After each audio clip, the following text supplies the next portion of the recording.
Years ago, I watched a video of beatboxing for the first time.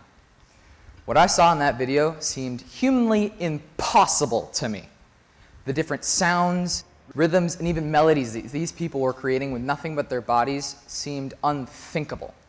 Today, I'm going to teach you a little bit about beatboxing, and I'm also going to share with you my story on how I accumulated this talent. And I hope that it inspires you to do something like this. So now, what is beatboxing? Beatboxing is a form of vocal percussion where one or many people use their nose, throat, mouth, and lungs to make sounds that resemble a drum kit or in some cases not. So I categorize beatboxing into 3 different categories, and those categories are acoustic, dubstep, and speed. Acoustic beatboxing is supposed to sound a lot like a drum kit. So I'm going to show you a few sounds that would sound like a drum kit. The first sound is called a snare. Now I do 3 different types of snare sounds. The first one is a regular PS snare because it sounds like I'm saying ps. But if I shorten that, it sounds like this. The next snare is called a K snare. It's closer to a clicking sound. And the third one is called an open snare. So now the next sound that you would normally hear is called a kick drum or bass drum. It's that really low. The third sound that I'm going to show you is called a hi-hat. It's a TS sound.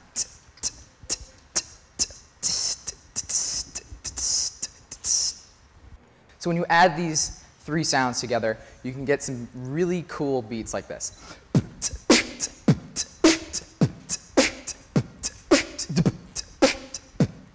So not only within beatboxing do you use your mouth, but you also use your throat, which you've probably heard me do in the beginning when I introduced myself. If you're skilled enough, you can use your throat to add a bass line to what you're beatboxing. So I'm going to show you that. If you have a beat like this, you can add a bass line like this.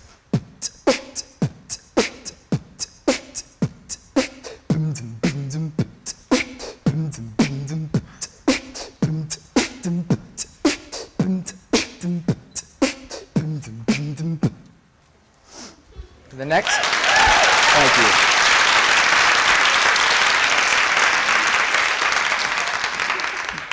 The next category of beatboxing, which is my personal favorite, is called dubstep. Now, dubstep originated from the southern part of London in the 1990s.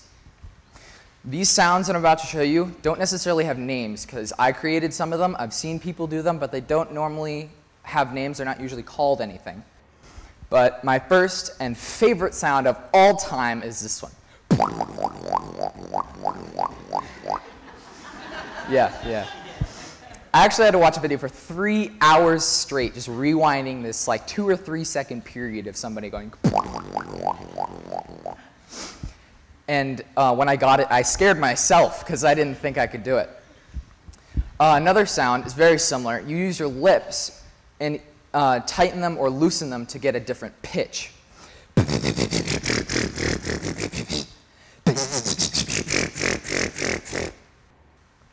Third sound, also very similar. It gets a really deep, bassy sound. So whenever you're doing dubstep, you always want to have a really nice bass.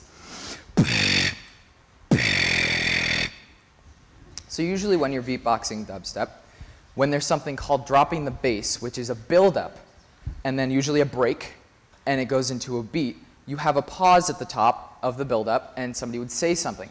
So now the artist or the beatboxer who's doing this changes their voice usually. And beatboxing, I've learned to change my voice in a few different ways. I can suck in and talk like this and change my voice. I can also talk like this.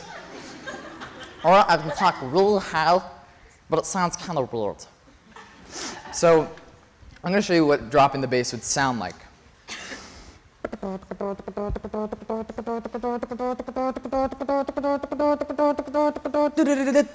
Drop it.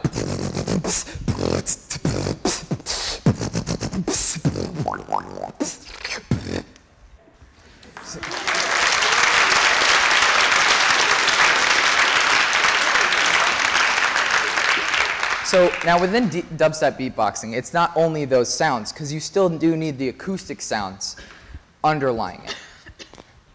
The third category of beatboxing is called speed beatboxing. Now speed beatboxing is incredibly difficult because it takes a lot of articulative power while in your mouth, because you have to get really fast successive notes. I think the fastest I ever got was 64th notes.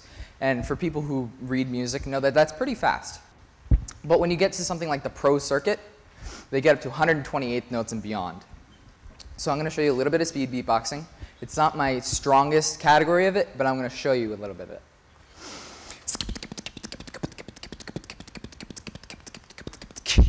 So now there are people that can do it a lot louder than I can, a lot faster than I can, mainly because they practice it 24/7. I focus more on dubstep and acoustic beatboxing because it's so much fun to do, and especially when I get reactions like the ones that this crowd has shown me, it lights my face up. So outside of those three categories, there are different sounds that you can make just that are fun. I showed you my zipper sound. And that's a lot of fun to do when you're counseling small children, like for CITing or counselor in training. You'll go down to zip up their coat, and they'll be like, "You didn't do anything, but I heard it." Also, within things like a cappella, you can hear people try to mimic sounds of other instruments, like a trumpet. Not only can I get different pitches, but I can get different notes, different lengths. And it's a lot of fun to use. So now I bet you're sitting there thinking, how'd you get into that? Well, I'll tell you, concerned viewer. Ever since I was really little, when I was in kindergarten, my teachers would tell my parents that I'm making very interesting noises during circle time.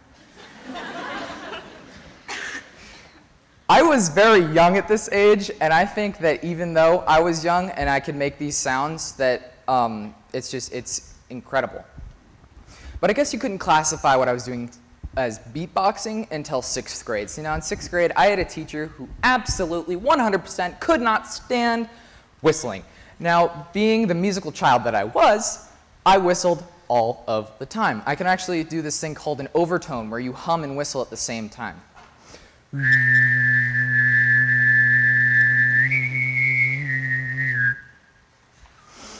See, when I get to this class and I start whistling, she's like, no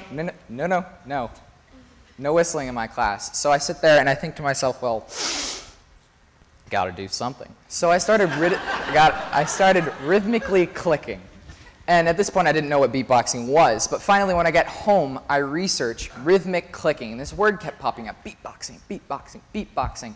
Finally, I clicked on a video called Beatboxing. Within moments of watching this, I was astounded. I was at a loss for words.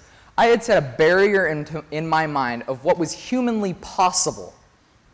I couldn't comprehend this. But through watching more videos and keeping on beatboxing, I've developed this, in my opinion, great talent.